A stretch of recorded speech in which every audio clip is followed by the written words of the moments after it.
của tôi vẫn chưa thuộc dạng là quá xuất sắc. I received a warning letter from school. They said if you fail more, then you will lose your scholarship.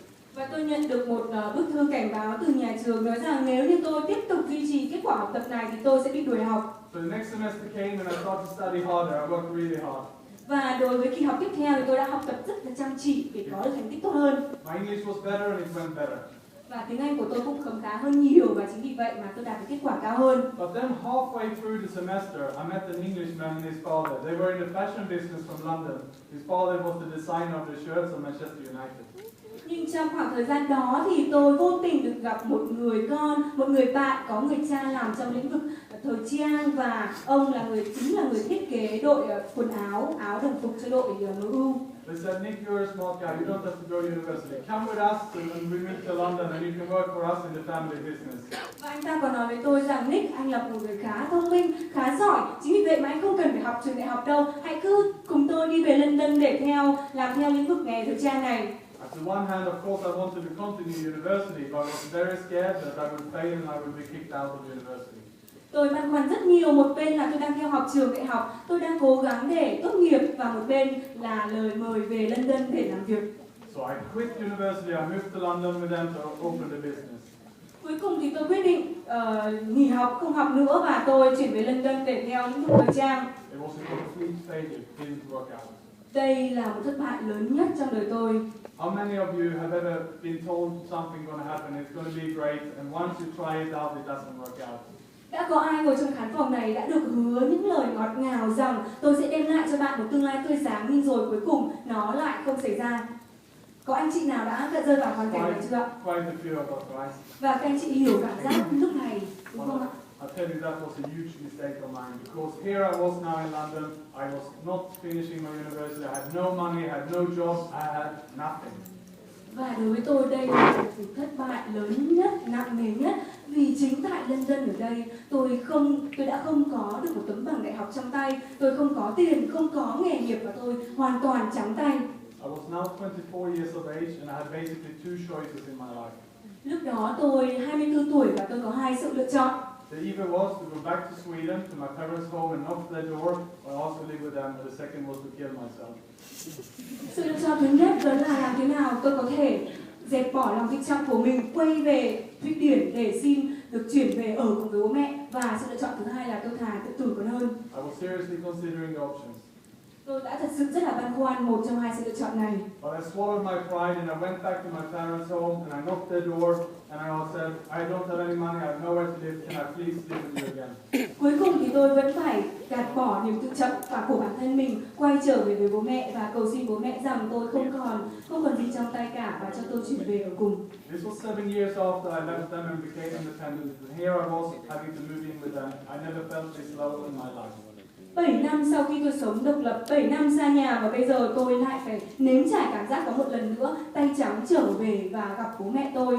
Anyway, I moved in with them and I knew I had to make money because I had to move out again to start my life from the beginning and become independent. Trong thời gian sinh sống cùng bố mẹ, tôi chỉ có một ý nghĩ duy nhất trong đầu là làm thế nào tôi có thể kiếm tiền và trở lại với cuộc sống độc lập của mình. All I knew to do was to paint, so I went back to become a painter again, and the paint started again.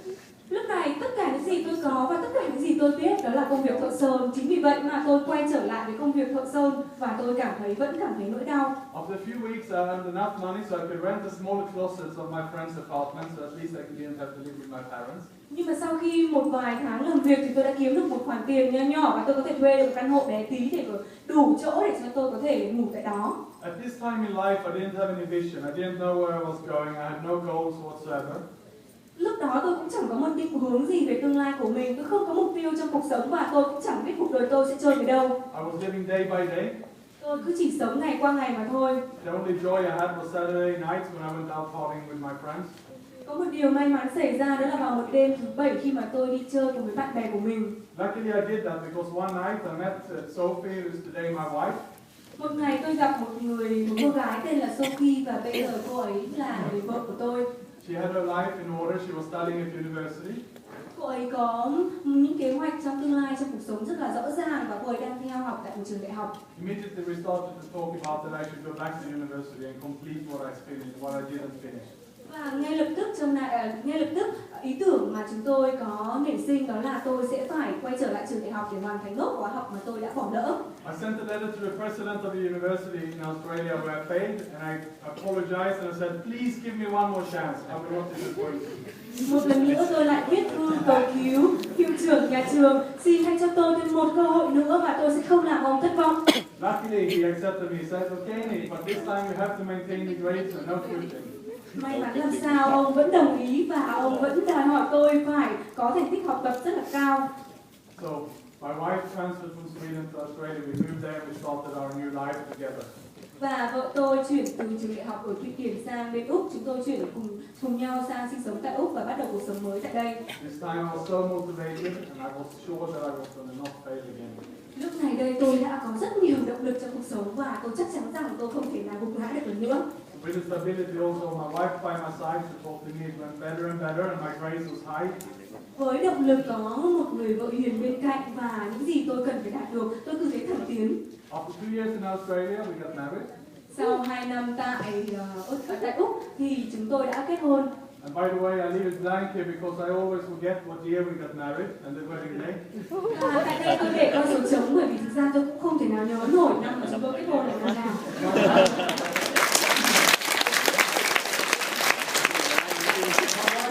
Taking my wedding ring and engraved the date on the inside so I should not forget the wedding date.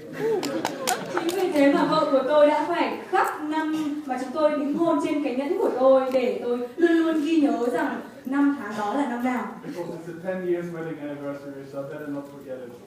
Và bây giờ cũng đã hơn 10 năm rồi và đảm bảo rằng tôi không thể nào quên cái năm đầy kỷ niệm đẹp đó.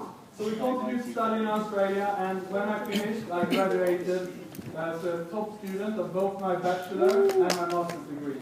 Và cuối cùng tôi cũng đã có một tấm bằng trong tay với những thành tích học tập rất là xuất sắc. I was the number one student, I topped the most classes. Tôi đã đậu thủ khoa. And they still use me. This is a photo taken of a wall. They still use me for the advertising campaigns all over the world as a global success for the university. Tấm hình các anh chị đang nhìn thấy đây chính là tấm hình mà hiện tại bây giờ tại tất cả các trường đại học họ vẫn sử dụng hình ảnh này để như là một tấm gương sáng để các thành viên khác, các học sinh khác noi theo. I was definitely not the smartest one. Thực sự ra tôi không thông minh đến mức như vậy đâu. But because I failed to the point where I was considering to kill myself, I knew this is the chance. Nhưng bởi vì tôi đã vấp ngã và chính cái giai đoạn mà tôi vấp ngã này tôi có một động lực lớn lao hơn bao giờ hết để hoàn thành nhiệm vụ của mình. While the other students were out partying, I was studying. Và khi tất cả những sinh viên khác cứ thường đêm đến tụ tập đi chơi thì tôi cứ học tập thôi. I knew that if I read books and I learn, I will become successful. Nếu tôi biết rằng nếu như tôi tiếp tục đọc, tìm kiếm thông tin, đọc thật nhiều sách và tôi sẽ trở nên thành công. At the same time also I knew that I like to give and I like to help. Tôi cảm thấy rằng tôi là một người rất là muốn được hiến tặng, dâng tặng và giúp đỡ những người khác. And I think there's not a finer gift in the world than to help someone that they never can pay you back. Và tôi cảm thấy rằng bạn chỉ thực sự bạn được sống khi mà bạn biết giúp đỡ những người khác mà không trông đợi rằng họ sẽ trả lại bạn những gì. So I arranged a charity golf day where we raised $18,500 which we donated to a boy who was dying of cancer. Và tôi đã lập một quỹ từ thiện để tặng một số tiền 18.000 đô, hơn 18.000 đô cho một cậu bé bị ung thư. How are we doing by the way? It's after lunchtime. Maybe we all just stand up for a leg stretch. Các anh chị có theo kịp nhịp độ của tôi không ạ? Yes. Mọi người đứng lên đi ạ. And then you have to follow my right side, the most important person in the world. Và bây giờ các anh chị phải làm động tác nho nhỏ, đó là đứng quay mặt với nhau ạ. Yourself. Giơ cao tay lên ạ.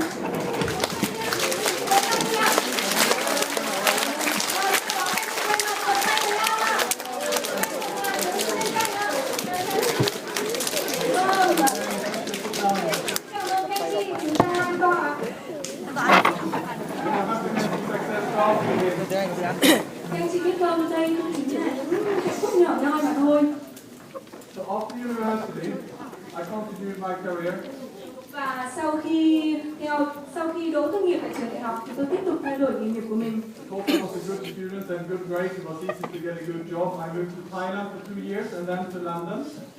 Bởi vì tôi là một thành viên, tôi là một sinh viên xuất sắc, chính vì vậy sau khi mà tốt nghiệp tôi có rất là nhiều cơ hội để chuyển đến Thái Lan, sau đó tôi chuyển đến London. And in London, my career was going very fine, and my wife as well. Và tại London thì công việc của tôi rất là tốt và vợ của tôi, nghề nghiệp của vợ tôi cũng tiến triển khá tốt ở đây. But the food in England is not very healthy. Nhưng mà tôi cảm thấy rằng đồ ăn ở London thì không được đạt chất lượng cho lắm. I started to gain some weight, and I didn't do enough exercise. Và chính vì vậy mà tôi đã tăng thêm rất nhiều cân và tôi cũng không có một chế độ tập luyện thể dục thể thao tốt. But then one early morning, I was playing squash, Và một buổi sáng tôi chơi một bộ môn thể thao squat. and I was running too fast, and my Tôi đã leg chạy broke. khá nhanh và sau đó dừng lại đột xuất. Chính vì vậy mà chân tôi đã bị đứt gót chân. I ruptured my Achilles tendon. Vâng, chân của tôi cuối cùng bị đứt gân gót chân.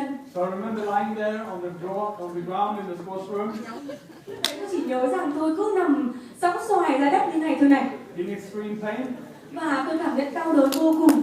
And actually my ears were ringing because the sound when it popped was so loud that it was like a shotgun. Thậm chí lúc đó tai tôi còn ù đi và không nghe thấy gì cả. The ambulance came and took me to the hospital, Lúc này tôi phải gọi ngay người trợ giúp để giúp tôi đến bệnh viện, đưa tôi đến bệnh viện. and I had to have surgery. Và tôi phải thực hành một ca phẫu thuật khẩn cấp. After that, I was home from work for a month to recover, Sau đó thì tôi về nghỉ ngơi một tháng nghỉ ngơi để hồi phục sức khỏe. and because I wasn't exercising or working much, I was gaining weight, so here I'm quite overweight. Và trong một tháng này tôi không có một chế độ tập luyện thể dục thể thao điều độ, chính vì vậy mà tôi tăng cân rất nhiều. When I came back to my work, PRA Initiative, where I work with clients such as Philips and Dolce & Gabbana, I was not able to deliver what the same good job as I was before because I was handicapped. Lúc đó tôi đang làm trong một công ty về truyền thông, lĩnh vực truyền thông, và tôi có rất là nhiều khách hàng tiềm năng như là D&G, nhưng mà công việc của tôi không được trôi chảy cho lắm bởi vì chân của tôi đang bị băng bó. So the sales went down, and actually my boss asked me to resign. Và kết quả kinh doanh bị tụt bậc, và chính vì vậy mà sếp của tôi đã yêu cầu tôi phải nghỉ việc. I resigned, Vâng, tôi cũng chấp nhận nghỉ việc. and again I experienced big failure. Và lúc này đây một lần nữa tôi lại cảm thấy tôi đã thất bại. I didn't think it would hit me again, but here I was again, out of work. Và một lần nữa trong cuộc đời tôi lại cảm nhận nỗi đau không một nghề nghiệp trong tay. I thought, well, I have had some easy jobs before, it shouldn't be too hard. So I thought to apply for many jobs in London. Nhưng tôi tự nhủ với bản thân mình rằng tôi đã có được những công việc khá tốt rồi, vậy thì tôi cứ tiếp tục tìm kiếm những cơ hội mới thôi. And then I came to the interview on my crutches with my leg. Và trong một lần đi phỏng vấn tôi cứ chống nạn như vậy và đi phỏng vấn. No one gave me a job. Chẳng ai chấp nhận tôi cả. We want to hire someone who's on crutches and on their leg. Các bạn cũng biết rằng chẳng ai sẽ chấp nhận thuê một người nhân viên mà đang bị có một đôi chân tàn tật, đúng không? Who wants to hire someone who's overweight like that with no energy? Ai muốn thuê một người nhân viên mà trông béo phì như này và chẳng có một chút năng lượng nào? So I said to myself, I have to change the approach. Chính vì vậy mà tôi lại tự nhủ với bản thân mình tôi lại phải thay đổi. My CV looked pretty good still, so I started to apply for jobs in other countries. Hồ sơ xin việc của tôi khá là tốt và lúc này tôi quyết định xin việc. Eventually one company in Sweden were interested in me.